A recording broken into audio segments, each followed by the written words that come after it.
हाँ, आज हम लोग क्वेश्चन फोर्थ वाला देखेंगे। पेपर आप लोग देख ही रहे हैं जो कि प्रीवियस ईयर है। प्रीवियस ईयर का 2024 वाला पेपर है, जिसका कोड नंबर आपका 822 IA है। इसका क्वेश्चन हम लोग फोर्थ इस वाले में देखेंगे। क्वेश्चन फोर्थ ये कह रहा है कि एक मीनार के ऊपर एक झंडा लगा है। मीनार के आधार से 10 मीटर की दूरी पर मीनार तथा झंडे के शिखर के उन्नयन कोण क्रमशः 45 अंश और 60 अंश है, तो झंडे की लंबाई ज्ञात कीजिए। क्वेश्चन काफी बहुत प्यारा सा है और अच्छा भी है, बहुत आसान भी है। अगर कंसेप्ट आपको पता होगा तो इसमें कुछ भी नहीं है, आपको मुफ्त का 6 नंबर आपके खाते में आ जाएगा। तो चलिए क्वेश्चन का हम थोड़ा सा फिगर ड्रा करते हैं। कह रहा है कि एक मीनार के ऊपर एक झंडा लगा हुआ है। चलो एक हम सपोज कर लेते हैं, मेरे पास क्या है, ये मेरे पास एक झंडा, इसका नाम मैं ए और बी दे रहा हूँ। ये एक मीनार है, ए भी एक मीनार है, मैंने दो चीजें ही लिख दिया। ए भी क्या है, एक मीनार है। इस पर एक पर छोटा सा झंडा कलर चेंज करके लगा दे रहा हूँ। ये एक झंडा इसके सर पे मैं लगा दिया हूँ। मान लेते, खैर ऐसा पतंग जैसे मैं बना दे रहा हूँ, है नहीं। ये आपका एक यानी सी या BC कर ले रहे हैं, BC एक झंडा है, ऐसा है कुछ। कह रहा है कि इसका दो कंडीशन है कि इससे यानी आधार, मीनार के आधार से, ये आधार है, मीनार का आधार मैं इधर ही मान लेता हूँ। मीनार के आधार से ये मानते हैं ये 10 मीटर की दूरी दे रखा है, ये मान लेते हैं। मानने हम लोग क्या गया है, इसको बिंदु को हम लोग P मान लेते हैं। अब इससे दो एंगल बन रहे हैं। ये आपका कौन सा है, ये B पे गया और ये यहाँ पर गया, ये। अब कह रहा है कि इसका जो है कि मीनार के आधार से 10 मीटर की दूरी पर मीनार तथा झंडे के शिखर के उन्नयन कोण क्रमशः 45 और कितना दे रखा है, 60 अंश दे रखा है। तो मतलब क्या, ये वाला 45 दे रखा है, छोटा एंगल 45, बड़ा वाला एंगल 60। ये दो उन्नयन कोण बने थे इसके, यानी यहाँ से एक इसके शिखर, एक मीनार का शिखर है, दूसरा झंडे का शिखर है। क्या बन गया आपका, कह रहा है कि मीनार तथा झंडे के शिखर के उन्नयन कोण क्रम से इतना है। तो कह रहा है झंडे की लंबाई पूछ रहा है। किसकी लंबाई पूछ रहा है ना, पता ना, ये इसकी लंबाई पूछ रहा है, इसकी वाली, ये वाली, ये। इसको मैं स्मॉल एच ले रहा हूँ और इसको वाली हम लोग क्या मान रहे हैं, पूरा कैपिटल एच मान रहे हैं। कोई दिक्कत तो नहीं ना। और ओवरऑल कितना हो जाएगा, दोनों जुड़ करके बन जाएंगे पूरा झंडा समेत। मीनार की जो ऊंचाई होगी वह क्या होगी, कैपिटल एच प्लस का स्मॉल एच। ओके, मैं समझ रहा हूँ, कोई समस्या आप लोग को नहीं होनी चाहिए। चले आगे चले। चलो यहाँ पर कुछ आप लोग लिखना पड़ेगा। माना मीनार की ऊंचाई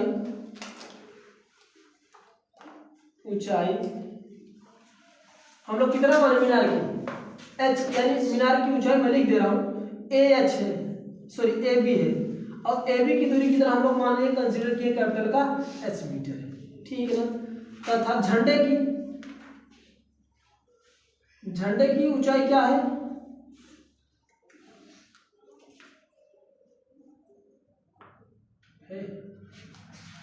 ऊंचाई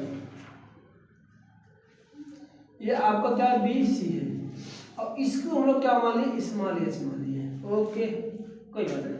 चलो PA बराबर दे रखा है, PA इज इक्वल टू क्या, 10 मीटर का दे रखा है। ये सारी पहले मुझे को पता चल गई। अब करना क्या है, यहाँ पर पाइथागोरस प्रमेय हमें लोग को लगाना है। पाइथागोरस प्रमेय कहाँ पर लगता है, समकोण त्रिभुज में। तो पहला वाला त्रिभुज ले रहे हैं कि त्रिभुज PAB में, यहाँ पर मैं समकोण त्रिभुज बना रहा हूँ, समकोण त्रिभुज PAB में। चलो क्या होगा, यहाँ से H की वैल्यू हम लोग फाइंड कर लेते हैं, आसान से मिल जाएगा। चाहे इतना बटे इतना कर लो, चाहे इतना बटे इतना कर लो, है ना, क्योंकि ये एंगल 45 का है। 45 के सामने वाला ये आपका लंब होगा, ये आधार होगा, बाकी जो बच रहा है ये PB, ये कर्ण होता है ना।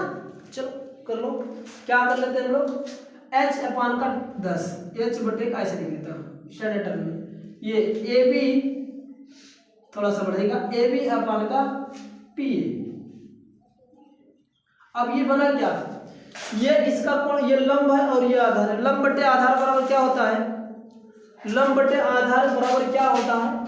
जोड़ मत दो, ये मैं लिख दे रहा हूँ, लाल ललका कक्का है ये ना, लाल वाले कक्का ना, लाल बटे का मतलब लंब बटे आधार, यही है ना लंब, इसको लंब बटे आधार, ये लंब और ये आधार, लंब बटे का आधार बराबर क्या होता है? थर्ड वाला tan होता है, तो ये क्या होगा? tan theta. और tan थीटा के स्थान कितने एंगल को लेकर चल रहा हूँ? 45 अंश। गुड, क्या बात है। ए बी की वैल्यू मुझे मालूम है, सॉरी ए बी की वैल्यू हम लोग क्या जानते हैं? कैपिटल का H अपान का पी ए की वैल्यू क्या है मेरे पास? 10, और tan 45 का मान आप लोग खूब अच्छे जानते हैं, कितना होता है? tan 45 का मान कितना होता है? बहुत अच्छे। तो H बराबर यहाँ से निकल क्या आ जाएगा मेरे पास? 10 मीटर। मतलब क्या? मतलब जो मीनार की ऊंचाई थी वो भी कितनी थी? 10 है। इसको इक्वेशन फर्स्ट मान लेते हैं। ठीक, चलो दूसरा चलते हैं। दूसरा त्रिभुज में, दूसरा त्रिभुज कौन सा मेरे पास है? ये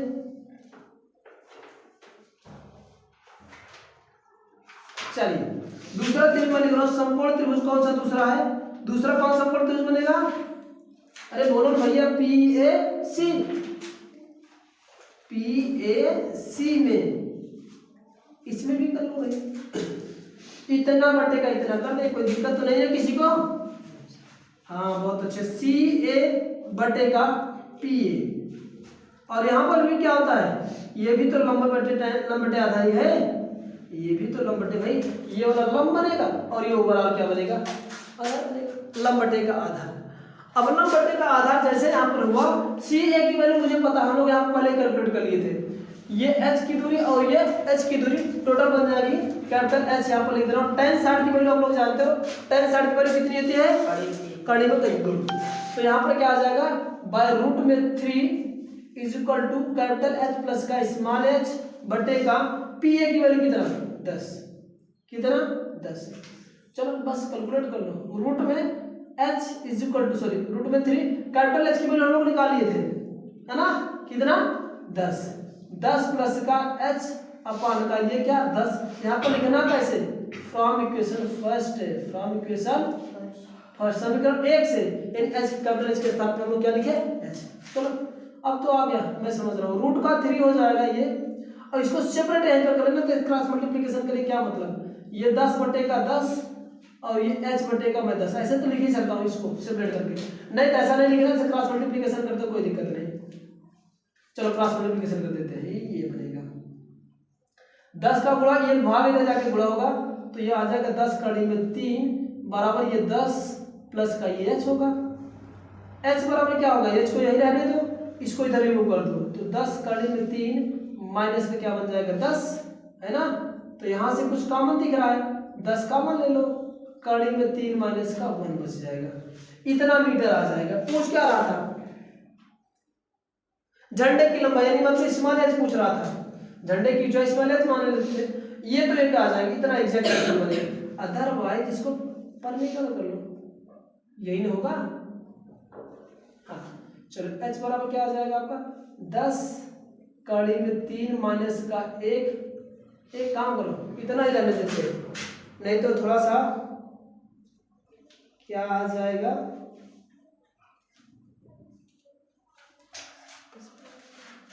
अगर परमीकरण करना तो परमीकरण करके देख लो क्या आता है। इसमें क्या करें? परमीकरण करने के लिए सेम संख्या को केवल अपोजिट चिन्ह से ऊपर नीचे गुणा। चलो क्या आ जाए देख लेते हैं। ये भी आंसर आपका एग्जैक्ट है, ये पहले मैं लिख दे रहा हूँ, पता लगा परमीकरण आप लोग नहीं कर पाए तो ये इतना आंसर होगा, इतना मीटर। h बराबर क्या होगा? इसका गुणा करेंगे तो ये 10 होगा, पहले का स्क्वायर नहीं पढ़ेंगे, 3 का स्क्वायर करेंगे 3 माइनस का 1 बटे क्या हो जाएगा? ये कड़ी में 3 धन का 1 बच जाएगा, तो यहाँ से h की वैल्यू क्या आ जाएगा? ये 2 हो जाएगा, 10 दूना 20 और ये कड़ी में 3 प्लस का 1 आएगा, इतना मीटर। ये भी हो सकता है, मे भी कुछ भी आप लोग यूज करो, वो आपकी मर्जी है। तो ये इसका एग्जैक्ट आंसर होगा। तो इसका जो एग्जैक्ट आंसर होगा, इस वाले जो झंडा लगा हुआ इस पे मीनार पे, उसकी ऊंचाई हो जाएगी आपका ऐसे कर लो 20 बटे का कड़ी में √3 माइनस का 2, है ना? या तो ऐसे कर सकते हो क्या कि 10 इंटू कड़ी में 3 माइनस का 1, अगर और कुछ हो तो कड़ी में 3 की वैल्यू रख के तब सॉल्व कर लेना, ठीक है ना। खैर यहाँ तक ठीक ठाक है। कड़ी में 3 की वैल्यू अगर आप लोग रखना तो 1.73 रख के गुणा कर सकते हो, तो जो भी आए 11 समथिंग समथिंग, है ना, ये 17 समथिंग समथिंग आएगा। तो इतना मीटर तो बनेगा। जो ऊपर का ये झंडा लगा हुआ है ऊपर, हाँ अगला क्वेश्चन इसी का है। सेक्शन बी का क्वेश्चन चौथे का अथवा जो क्वेश्चन करके दे रखा है उसमें हम लोग चर्चा करेंगे। करा कि 50 मीटर ऊंचाई मीनार की चोटी से एक खंभे के ऊपरी सिरे और आधार के औन्नयन कोण क्रमशः 45 अंश और 60 अंश है, तो खंभे की ऊंचाई पूछ रहा है ना। सेम क्वेश्चन का है, इसका भी चैप्टर सेम है आपका। तो चलिए, तो ये क्या था आपका, क्या करा कि 50 मीटर ऊंचा एक आपका क्या है, मीनार है। तो हम लोग ऐसे बना लेते हैं, ये मान लेते हैं मेरे पास ये ए बी एक मेरे पास 50 मीटर क्या मेरे पास है एक मीनार है। हम यहाँ पर समझ लेते हैं, ये एक मेरे पास वृक्ष है, ये पी क्यू मानते हैं, एक पेड़ है, ठीक है ना। ये 50 मीटर मीनार है और यहाँ का औन्नयन कोण यानी इस पेड़ के शिखर का, तो पेड़ के शिखर से इसका और इसका ये औन्नयन कोण दिया। औन्नयन कोण का मतलब हम लोग बता सकते हैं, आप लोग खुद जानते हो, जब कोई चीज ऊपर से नीचे की तरफ देखा जाता है, ऊपर से नीचे की तरफ देखा जाता है, तो ये क्या बनता है, औन्नयन कोण बनता है। अब ये कौन औन्नयन कोण कितने को बना था, यहाँ पर करा, तो औन्नयन कोण आपका क्रमशः है। तो ये कुछ इस तरह से स्ट्रक्चर बनेगा। इसको मैं इसको ये बाद है, इसको हम लोग मिला दे रहे हैं, ऐसे बना दे रहे हैं, ये है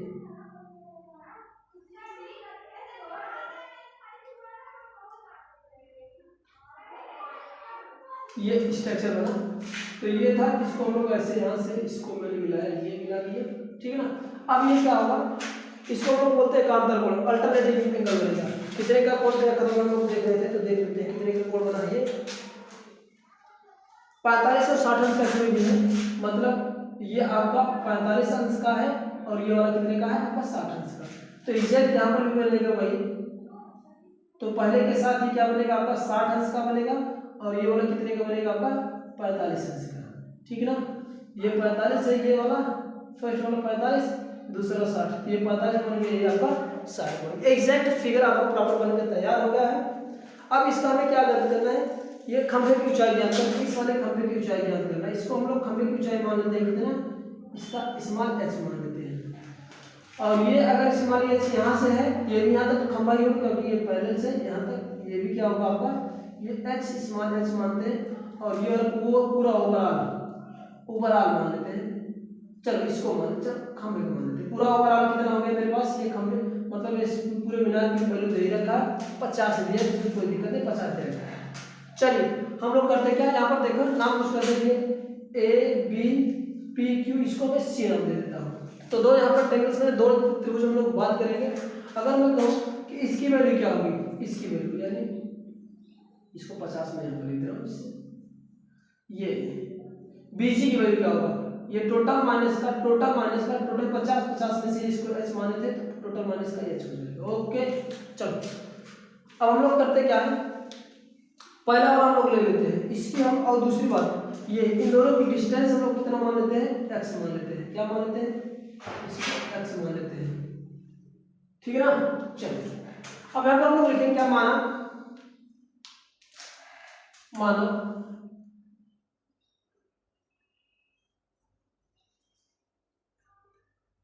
पेड़ की लंबाई ऊंचाई आप लोग ध्यानपूर्वक आप लोग देखते जाए, ऊंचाई पी क्यू, क्या पी क्यू, पेड़ की ऊंचाई क्या मेरे पास है पी क्यू बराबर हम लोग क्या मान लेते हैं, स्मॉल एच मान लेते हैं। और दोनों के बीच की दूरी यानी मीनार और पेड़ के बीच की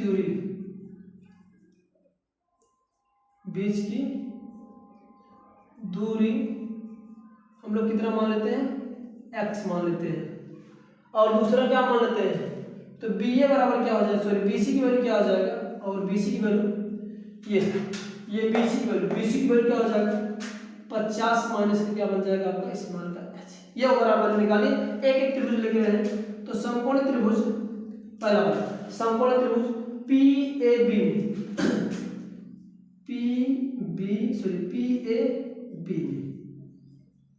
यहां पर भी वही लाल बट्टे का क्या वाला फॉर्मूला लगा दे रहे हैं, यहां पर मैं लिख दे रहा हूं। ये ट्रिक है, बहुत आसान सा बहुत प्यारा सा ट्रिक है। इससे आप जो क्या है ट्रिग्नोमेट्रिक अनुपात की मैं वैल्यू फाइंड कर सकता हूं क्या होता है। तो यहां पर हम लोग लिखेंगे क्या, बी ए अपान का पी ए, ये भी बन गया। ये पूरा लंब बट्टे का आधार, तो लंब बट्टे का आधार क्या होता है आपका tan, और tan यहाँ पे कितना आएगा आपका 60 अंश का है। चलिए अब यहाँ से क्या हो जाएगा, ये बी ए की वैल्यू कितना दे रखा है, यहाँ पर 50 दे रखा है, 50 बटे का पी ए की वैल्यू हम लोग x मान लिए, x is equal to tan 60 की वैल्यू कितना होता है √3 होता है। क्या होता है आपका √3 होता है। चलिए तो x की वैल्यू क्या हो जाएगा आपका, x बराबर क्या हो जाएगा आपका, इधर ये डिवाइड हो जाएगा 50 बटे का कड़ी का 3 बन जाएगा, 50 बटे का कड़ी का 3 बन जाएगा। ये इक्वेशन फर्स्ट है। दूसरा वाला इक्वेशन हम लोग कहाँ से निकालते हैं, ये वाला निकाल बना लेते हैं इस वाले ट्रायंगल से। तो ये ट्रायंगल आपका मेरे पास है कौन सा, यहाँ से थोड़ा मार्किंग कर लेता हूँ ये। चलिए होगा क्या, इसलिए समकोण त्रिभुज हम लोग जिस तरह से मैं बोल रहा हूँ उसी तरह समकोण त्रिभुज कौन सा इस बार बचा है आपका Q C B, Q C B. चलिए फटाफट से कर लेते हैं। बी सी बटे का क्या हो जाएगा आपका बी सी बटे क्या हो जाएगा आपका क्यू सी, और ये भी ये लंब होगा ये आधार होगा, तो लंब बटे आधार क्या होगा tan का थीटा, और tan का थीटा कितना पहले दे रखा है 45 अंश। ठीक है ना, ये हो गया। अब इसको भी सॉल्व कर लेते हैं, फटाफट हम लोग सॉल्व करेंगे। यहाँ से हम लोग वैल्यू फाइंड यहाँ पर पुट करते हैं, BC की वैल्यू कितना दे रखा है BC, ये BC है, दोनों सेम सेम है, तो क्या होगा ये x बटे ये BC BC यानी BC है ना, कितना हो जाएगा BC बराबर क्या 50 माइनस का h अपान का ये QC माने x, और tan 45 का मान आप लोग को अच्छे जानते हो तब है। यहाँ से हम लोग कैलकुलेट करेंगे इसको, इसका गुणा कर देंगे यहाँ पर, तो x बराबर क्या हो जाएगा 50 माइनस का क्या हो जाएगा h। ये इक्वेशन आपका मेरे पास क्या हो जाएगा सेकंड वाला इक्वेशन हो जाएगा। ठीक है ना, चलिए इक्वेशन फर्स्ट एंड सेकंड से, from equation first and second we get समीकरण 1 और 2 से हमें मिले क्या, जैसे समीकरण 1 और 2 को हम लोग कैलकुलेट करेंगे, कैलकुलेट करने में वैल्यू मेरे को क्या मिल जाएगा यहाँ से, इस x का मान इस वाले समीकरण में मुझे रख देना, सॉरी इस x की वैल्यू हमें इस वाले x में रखेंगे, तो h की वैल्यू मुझे वैल्यू फाइंड हो जाएगी, क्योंकि h की वैल्यू ही पूछ रहा था। x के स्थान पर हम लोग क्या रखे 50 बटे का कड़ी में 3 बराबर का 50 माइनस का h। ओके, क्रॉस मल्टीप्लिकेशन करें थे, चलिए 50 को इधर ले लेते हैं, तो बने क्या है 50 बटे का कड़ी में 3, और ये आ जाएगा क्या, इसको इधर किया इसको इधर, ये मैं ऐसा कर दे रहा हूँ पक्षांतर किया, तो माइनस का ये 50 कड़ी में कितना बन जाएगा आपका √3 बराबर क्या आपका h।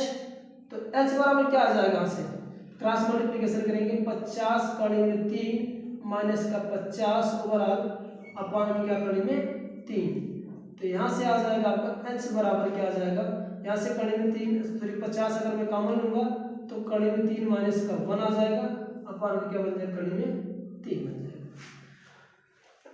तो ये रहा इसका एग्जैक्ट आंसर होगा, ये h का जो h की जो वैल्यू आया है। ठीक है ना, मीनार की जो सॉरी ये जो पेड़ की ऊंचाई जो h है वो क्या बन जाएगा आपका 50 कड़ी में 3 माइनस का 1, या इसको हम लोग रेशनलाइजेशन कर दे रहे हैं, परिमेयकरण करेंगे तो देखते हैं क्या आएगा, ये 50 बटे कड़ी में 3 फिर कड़ी में 3 माइनस का 1 अपान का इसमें मल्टीप्लिकेशन करेंगे कड़ी में 3 धन का 1 से और नीचे भी कड़ी में 3 धन का 1 से। ओके, तो यहाँ से आ जाएगा h का नया वैल्यू आएगा 50, ये तो आ जाएगा 3 माइनस का 2 बनेगा, नीचे क्या आ जाएगा कड़ी में 3, फिर कड़ी में 3 प्लस का 1 बन जाएगा। इसको थोड़ा सा यहाँ से कैलकुलेट कर ले रहे हैं।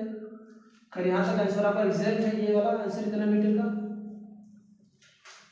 या तो क्या आ जाएगा, नहीं तो यहाँ पर हम लोग क्या करें कड़ी में 3 की वैल्यू उठा कर रख दें, तब भी ठीक ठाक है।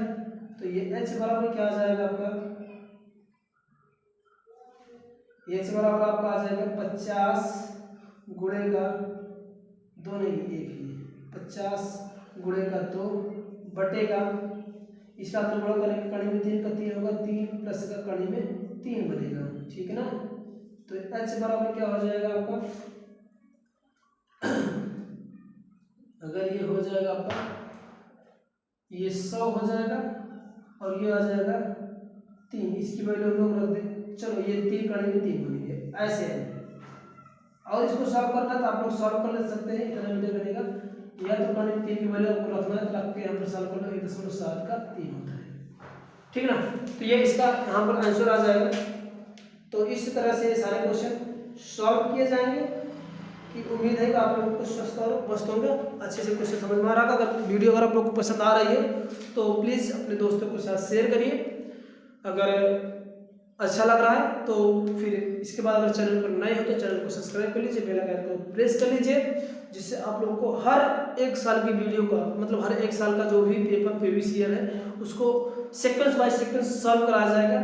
तो इसके लिए आप लोग बेल आइकन को भी प्रेस कर लीजिए, जिसके लिए जो भी कुछ वीडियो आप अपलोड कीजिए आप लोग के लिए आप लोग के पास सबसे पहले नोटिफिकेशन पहुंचे, ठीक है ना। इसी के सेक्शन में हम आगे चलते हैं। अगला क्वेश्चन, पांचवा क्वेश्चन ये करा है कि 15 सेंटीमीटर त्रिज्या वाले वृत्त की कोई जीवा केंद्र पर 60 अंश का कोण अंतरित करती है। लघु और दीर्घ वृत्तखंडों के क्षेत्रफल ज्ञात कीजिए।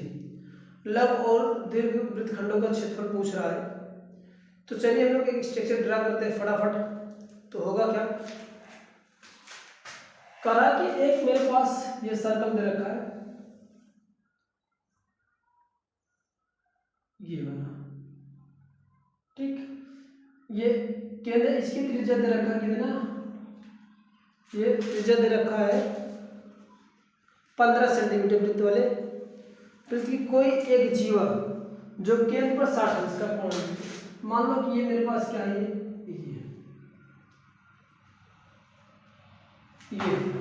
ये O है, ये 15 दे रखा है, ये 15 सेंटीमीटर का है, क्यों,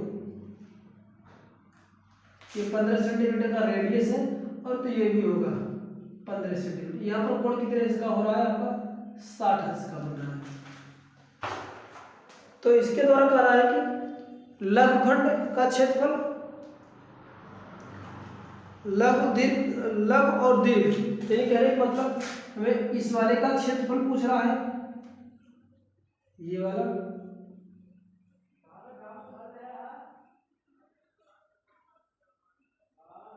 और इस वाले का क्षेत्रफल, ये आपका ये दीर्घ है, ये लघु क्षेत्र है। मैं जो ऐसे सेलेक्ट कर रहा हूं, यही आपका है। इसको हम लोग दीर्घखंड बोलते हैं, दीर्घखंड, और ये वाला क्या आपका लघुखंड। दो एरिया के बने, इन दोनों का एरिया मुझे फाइंड करना है। अगर ये 60 अंश का है, ये एंगल 60 अंश का दे रखा है, एक है ना। तो सबसे पहले हम लोग करते क्या है, इसका जो सर्कल का जो रेडियस होगा, पहले हम लोग क्या करते हैं, वृत्त का क्षेत्रफल निकाल लेते हैं। वृत्त का क्षेत्रफल बराबर फार्मूला हम लोग जानते हैं, क्षेत्रफल बराबर क्या आपका हो जाएगा पाई r स्क्वायर होता है, ठीक है ना। अब त्रिज्यखंड के द्वारा बना क्षेत्रफल, ये त्रिज्यखंड के द्वारा बना क्षेत्रफल क्या होता है, त्रिज्य खंड के द्वारा बना क्षेत्रफल। फार्मूला पहले तो नंबर आप सभी को याद होना चाहिए, क्या होगा, थीटा बटे 360 इंटू पाई आर का स्क्वायर। ये आपका त्रिज्य खंड के द्वारा त्रिज्य खंड का क्षेत्रफल निकालेंगे, फार्मूला है त्रिज्या के द्वारा। ये इस वाले पार्ट का हम लोग क्या निकालेंगे, त्रिज्या के द्वारा बना जो पार्ट आएगा ये वैल्यू आ जाएगा इसकी। इसके बाद हमें करना क्या है, इस वाले पार्ट की वैल्यू पूछ रहा है।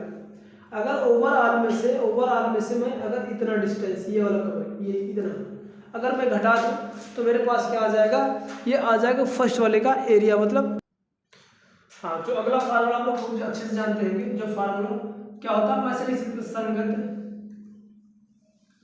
संगत लघु वृत्तखंड का क्षेत्रफल, वृत्तखंड का क्षेत्रफल। ये क्षेत्रफल बराबर क्या होता है आपका, ये आप लोग को अच्छे से प्रॉपर्ली पता होना चाहिए, क्योंकि हम लोग इसके पहले वाले में हम लोग बात किए थे कि जब हम लोग वृत्त का क्षेत्रफल वाले में पढ़ रहे थे, वृत्त संबंधी क्षेत्रफल में, तो उसमें ये था, है ना। तो कुछ नहीं आपका वही थीटा बटे का 360 इंटू पाई आर स्क्वायर में से क्या half R square sine theta को हम लोग माइनस कर देते हैं। तो जैसे इसको हम लोग करेंगे ये फार्मूला बनता है, इस वाले का एरिया है लघु क्षेत्र यानी वृत्त यानी संगत लघु वृत्तखंड का क्षेत्रफल फार्मूला था। सारी के सारी वैल्यू गिवन है। यहाँ पर क्या क्या दे रखा है, आर की वैल्यू दे रखा है 15 दे रखा है, ठीक है ना। थीटा की वैल्यू कितना दे रखा है आपका 60 अंश दे रखा है, ओके। इसके बाद ये सब वैल्यू पता है, फटाफट इसको हम लोग पुट करेंगे यहाँ से, तो आएगा क्या, लघु का क्षेत्रफल बराबर क्या होगा, लघु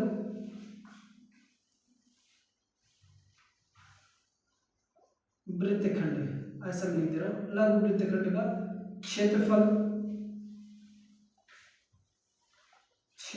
बराबर क्या होगा आपका, यहाँ पे रखो थीटा का स्थान कितना रखेंगे हम लोग, मतलब 60 अंश का बटे कैलकुलेट करना आप लोग कितना, तो कैलकुलेट करना आप लोग सीखो, फास्ट करिएगा आप लोग, है ना।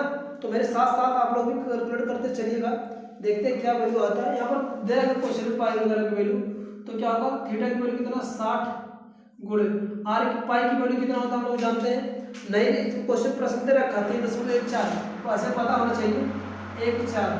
इसके बाद आर स्क्वायर मतलब कितना 15 गुणेगा 15 बटेगा कितना होगा आपका 360 होगा। इसको सॉल्व कौन किया है, ये कर्ण 60 साइन 60 की वैल्यू कर्ण 3 बटेगा 2 वैल्यू होती है, ठीक ना। तो इसको हम लोग सॉल्व करेंगे, तो चलिए फटाफट हम लोग सॉल्व करते हैं। क्या हो जाएगा, 5 का बड़े से 5 सत्ते का 35 के 5 हासिल गया 3 और 5 25 25 25 3 का 28 का 8 हासिल गया 2 और 5 1 के 5 2 का 7 यानी 2 लगेगा दशमलव, ये आ जाएगा गुणे 15 माइनस के क्या हो जाएगा 15 15 में 200 का 25 कड़ी में 3 बटेगा 2 2 कितना हो जाएगा 4।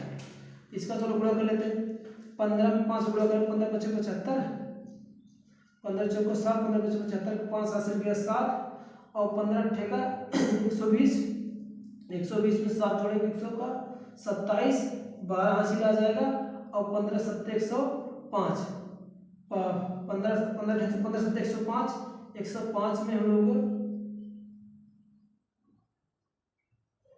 15 7 105 में 12 जोड़ दो कितना होगा आपका 7 हो जाएगा 1 हो जाएगा 117 हो जाएगा। तो 117 तो हम 10 लगा देंगे, ये इधर इसको सॉल्व करेंगे 252 इसमें मैं गुणा कर देता हूँ, मतलब 4 से भाग देता हूँ इसमें, है ना।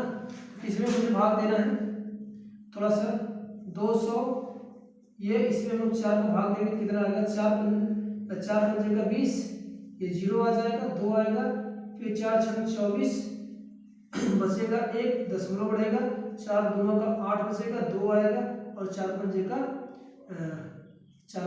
20। तो यह कितना आ जाएगा आपका यहाँ पर 56.25 गुणे का 1.73, ठीक है ना। 1.73 हम लोग जो कर्नल तीन की वैल्यू यूज करेंगे। अब इसका कैलकुलेटर गुणा करेंगे यहाँ से। चलो गुणा कर लेंगे इसका फट से। आप लोग ये सब कैलकुलेटर आप लोग किस तरह फास्ट कर सकते करेंगे। 56 ये 2 5 1.73 3 5 15 हासिल गया 1 3 दूनी 6 का 7 हो गया 6 दूनी 6 18 हासिल गया 1 5 3 15 15 1 16 7 5 35 5 हासिल लगा 1 7 दूनी 14 14 3 कितना जाएगा 15 15 5 हाथ लगा 1 7 6 42 42 43 का 3 हाथ लगा 4 और 7 5 35 35 4 का 39। ओके 1 5 हो गया 2 हो गया 6 हो गया 5 हो गया ये 5 आ जाएगा 7 5 12 का 2 हासिल गया 1 आ जाएगा 5 5 10 18 19 आ जाएगा 6 4 10 10 2 12 का 2 आ जाएगा हासिल 1 10 7 17 का 7 हासिल गया 1 3 3 का सॉरी 5 3 8 का 9 आ जाएगा। तो ये कितने का दशमलव लगेगा आपका 2 2 4 2 2 4 तो ये आ जाएगा पूरा ओवरऑल 117.75 माइनस का 97.290। ओके ये बन जाएगा मेरे पास। ये कैलकुलेशन आप लोग कैलकुलेशन जितना फास्ट कर पाएंगे वहाँ पे डिपेंड करता है। तो आप अगर जल्दी कैलकुलेशन करते हैं तो बहुत बेटर है। थोड़ा जल्दबाजी कम करना क्योंकि जल्दबाजी में क्वेश्चन हमेशा गलत होने के चांसेस बने रहते हैं। इसीलिए आप लोग जल्दबाजी नहीं करेंगे ठीक ना। तो ये 10 10 कितना ये 2 हासिल लगा था 19 6 3 का 9 9 के 10 10 तो 12 12 ये 3.5 होगा ये कैलकुलेट करने पर मेरे को 3 1 2 5 है अप्रॉक्सीमेट। इसकी वैल्यू हम लोग यहाँ पर घटा रहे हैं थोड़ा अपना कर रहे हैं घटाओ इसको कितना आ जाएगा 117.7 का 5 में से इसको घटाओ 97.3 तो ये आ जाएगा 5 ये आ जाएगा 9 में से गए 7 ये आ जाएगा 4 में से 1 गए 3 और ये आ जाएगा कितना 7 है ना मतलब 4 दशमलव ये 0 आ जाएगा 11 में से 2 गए तो ये आ जाएगा 20.4 कर दे रहा हूँ इतना क्या सेंटीमीटर का स्क्वायर। ये लघु का क्षेत्रफल आ जाएगा लघु वृत्तखंड का क्षेत्रफल आ जाएगा जो मेरे पास ये था 20 क्या अप्रोक्सीमेट 20.4 के लगभग आ जाएगा। चलिए इसको हटा दे रहे हैं। इसके बाद दूसरा ये तो लघु खंड का था हम लोग दीर्घ वृत्ताकार खंड करेंगे उसका। ओके चलिए दीर्घ वृत्तखंड का क्षेत्रफल इसमें पूछा दूसरा वाला। तो ये तो इसका एरिया हम लोग निकाल चुके ये वाला ठीक ना। इसका बचा क्या इसका ये ऊपर आ। अगर हमें क्या करूँ अगर पूरे सर्कल में से मतलब सर्कल का क्षेत्रफल में से अगर मैं ये वाला क्षेत्रफल हटा दूँ ये वाला तो ऊपर वाला आ जाएगा। तो उसके लिए क्या करेंगे दीर्घ वृत्तखंड का जो क्षेत्रफल होगा क्या होगा आपका वृत्त का क्षेत्रफल में से माइनस का लघु खंड का क्षेत्रफल लघु वृत्तखंड का क्षेत्रफल लघु वृत्त खंड का क्षेत्रफल ये करना है। वृत्त का क्षेत्रफल हम लोग जानते क्या होता है पाई आर का स्क्वायर माइनस का लघु वाला कभी हम लोग निकाले कितना आया था 20 दशमलव कितना आया था आपका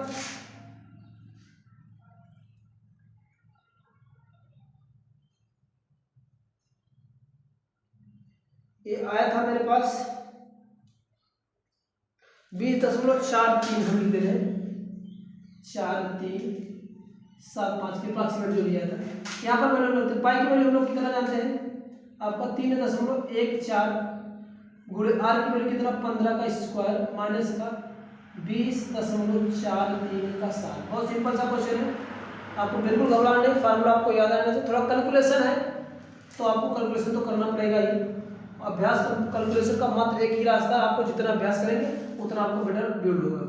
तो 3.14 गुणे 200 का 25 माइनस का 20.4375। ओके चलिए इसका गुणा हम लोग फटाफट कर लेते हैं।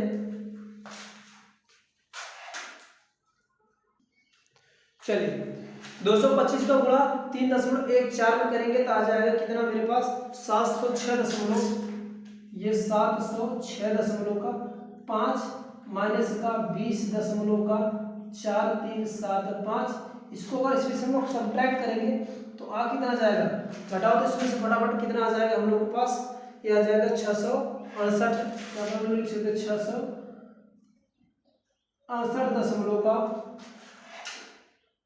668.0625 सेंटीमीटर का स्क्वायर, ये घटा दिए तो ये आ जाएगा। इसका क्षेत्रफल आ जाएगा, ये दोनों पूछ रहे थे, लघु क्षेत्रफल और दीर्घ क्षेत्रफल का फार्मूला, ये आपको फार्मूला याद होना चाहिए।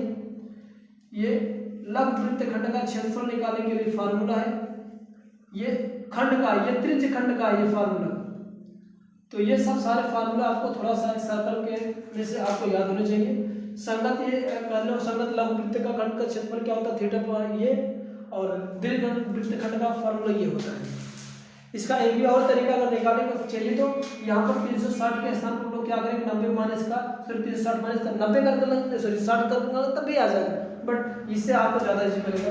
तो ये क्वेश्चन था इसका, उम्मीद है कि आप लोग को समझ में आया होगा।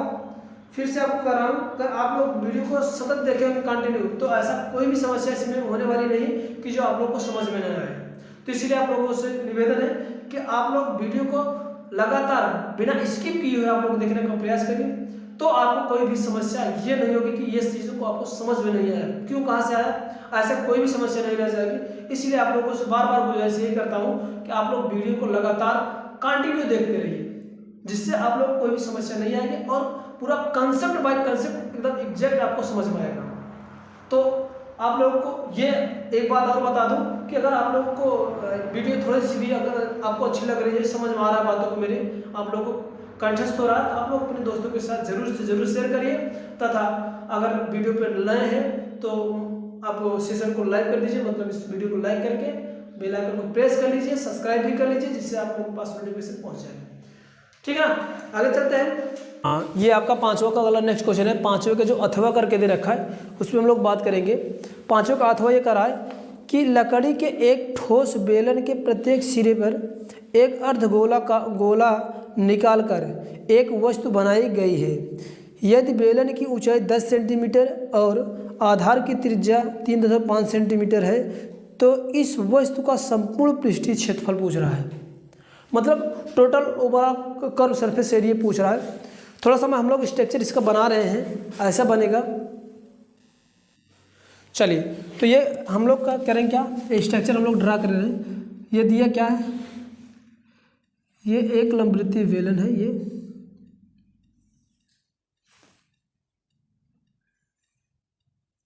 जिसकी हाइट कितने दे रखी है आपका 10 मीटर। अब इस पे क्या है, एक ऐसा ये आपका अर्धगोले का, ये अर्धगोला इधर से और एक अर्धगोला इधर से, है ना।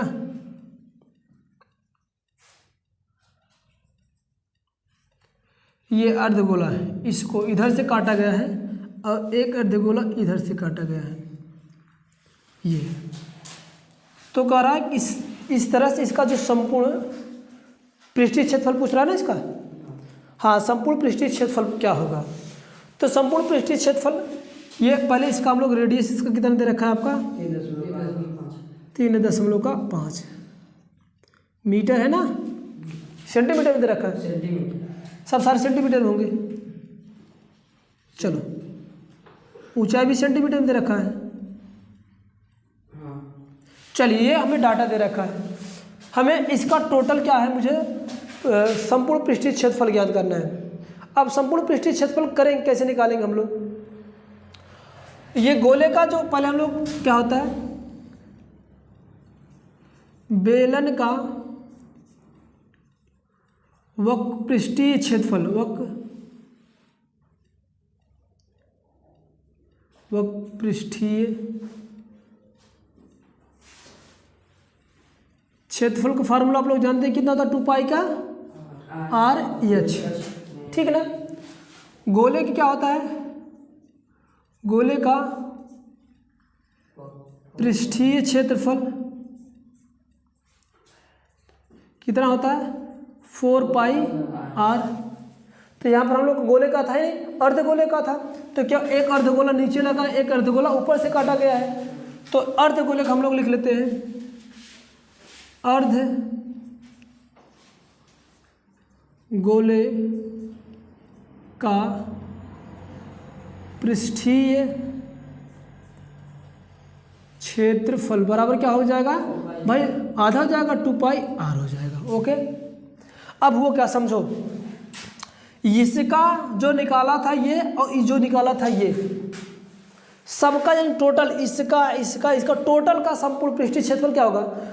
संपूर्ण जो पृष्ठीय क्षेत्रफल होगा बेलन का पृष्ठीय क्षेत्रफल धन अर्धगोले का इस वाले का पृष्ठीय क्षेत्रफल और धन इस वाले का पृष्ठीय क्षेत्रफल, तीनों को जोड़ लेंगे तो मेरे पास क्या आ जाएगा, इस बेलन का क्या आ जाएगा कंप्लीट सरफेस एरिया आ जाएगा ना। तो हम लोग लिखेंगे क्या, बेलन का संपूर्ण पृष्ठीय क्षेत्रफल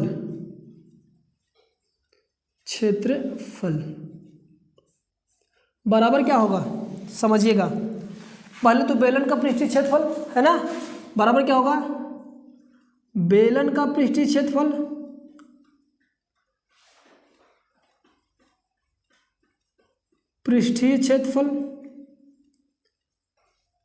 प्लस का ये अर्धगोले का पहले वाले का इसका क्षेत्रफल यानी अर्धगोले का पृष्ठीय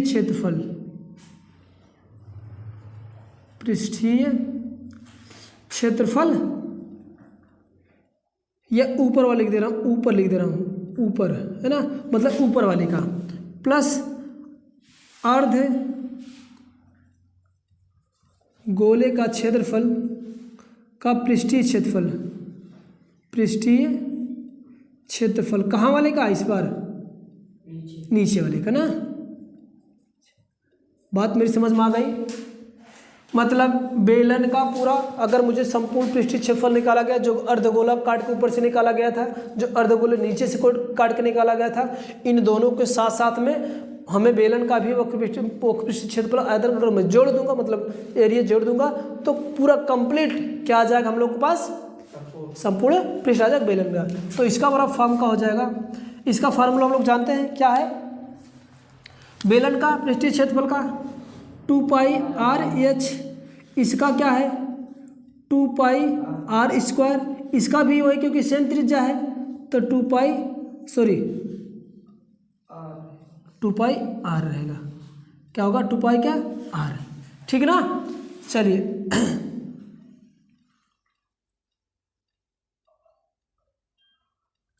अब ये क्या हो जाएगा, पृष्ठीय क्षेत्रफल है ना। चलिए गोले का